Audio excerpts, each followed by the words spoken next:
You don't expect your life to change in a quiet room. No explosion, no celebration, no dramatic music. Just a table, a glass of water, and someone across from you speaking in a tone that feels almost rehearsed.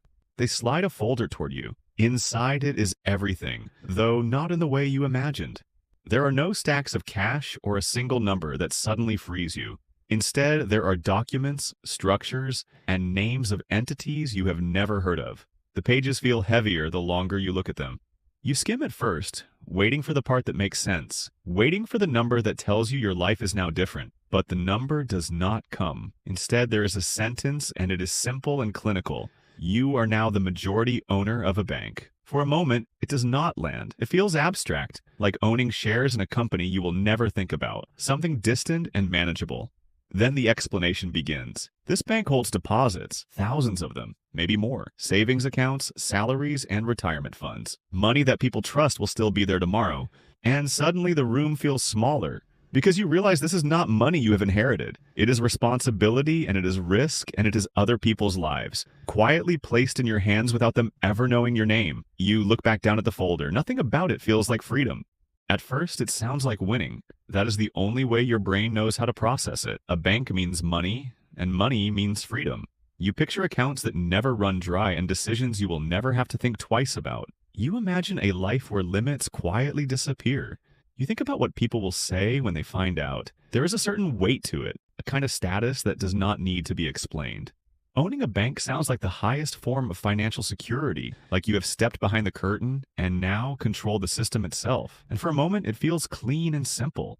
You imagine waking up without urgency, no pressure to earn, no fear of losing, no real consequences left, just access and control and a life that finally opens up in every direction.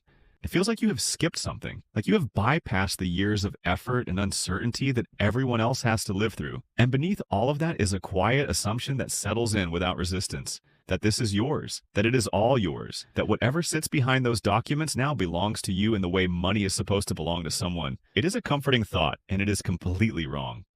The realization does not come all at once. It unfolds slowly, almost quietly as the explanations continue and the language becomes more precise. The money in the bank is not yours. It never was. What you have inherited is not a vault filled with cash waiting to be used. It is a system built on promises. Every deposit sitting in those accounts belongs to someone else. It is money that people expect to withdraw, spend, and rely on when they need it most. On paper, it looks massive. Numbers stacked on top of each other, totals that seem almost impossible to comprehend. But those numbers come with an equal and opposite weight. They are obligations. The bank owes that money back, and the only way it functions is by moving it, lending it out, investing it, placing it into systems that generate returns. The stability of the entire structure depends on balance, on timing, on confidence that everything will hold together.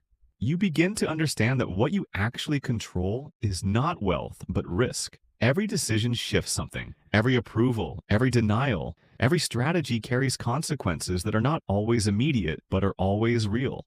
And for the first time, the idea of ownership starts to feel misleading.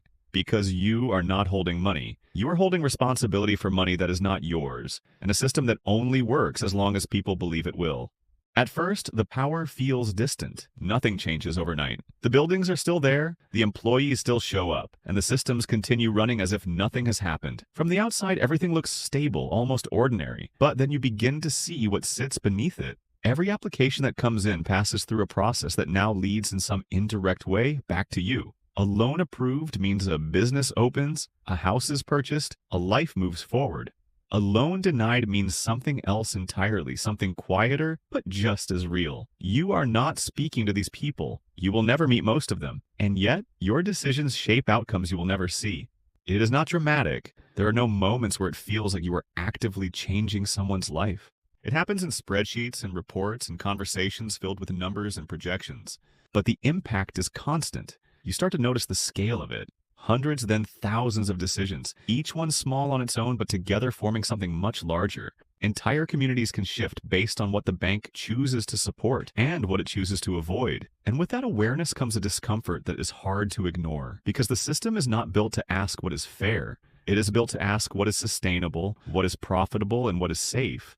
And you are now responsible for answering those questions. The learning curve is immediate and unforgiving. There is no moment where you feel ready. One day you are outside of it, and the next you are expected to understand a system that has taken entire careers to navigate.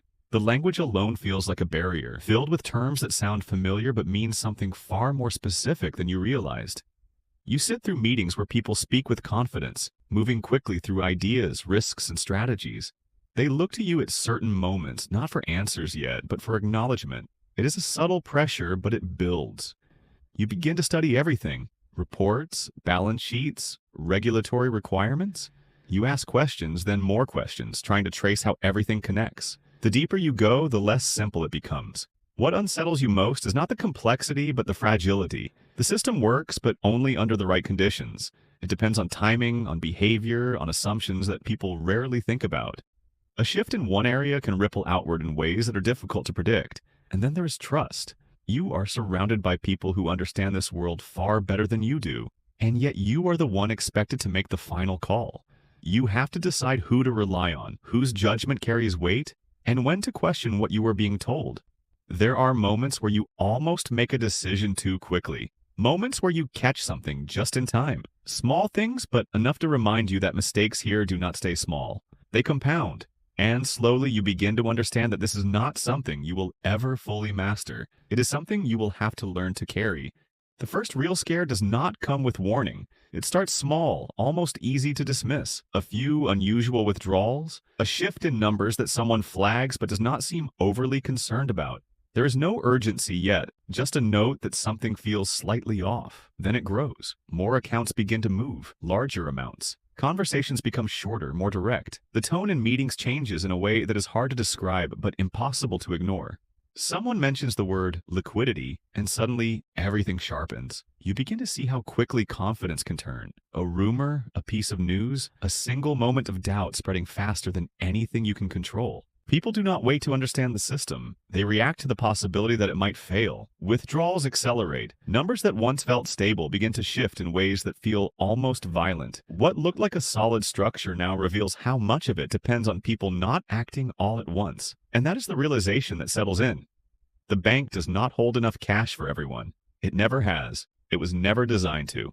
You feel it physically now. The pressure, the urgency, the awareness that time matters in a way it never has before. Decisions that would normally take days now need to happen in hours, sometimes minutes. You are no longer observing the system. You are inside a moment where it could break. And for the first time, you understand how quickly everything can unravel if people stop believing it will hold.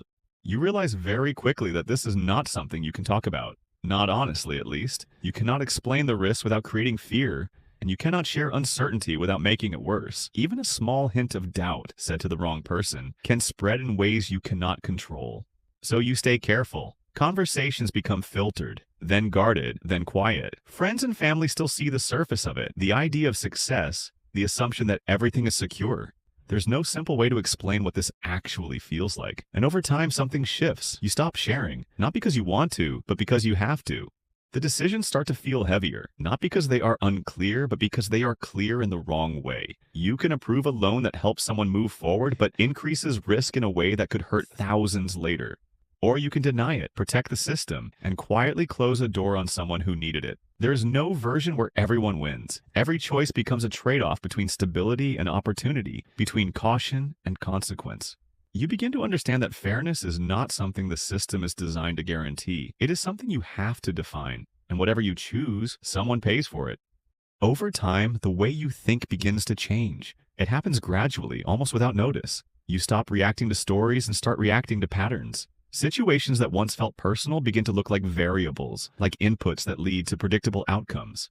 You notice yourself focusing less on individuals and more on aggregates. Risk becomes something you measure, something you distribute, something you minimize. The language shifts first, then the instinct. People become accounts and portfolios and exposure, not intentionally, not out of cruelty, but because that is how the system makes sense. And one day you realize something has moved. You are no longer thinking like a person, you are thinking like the bank.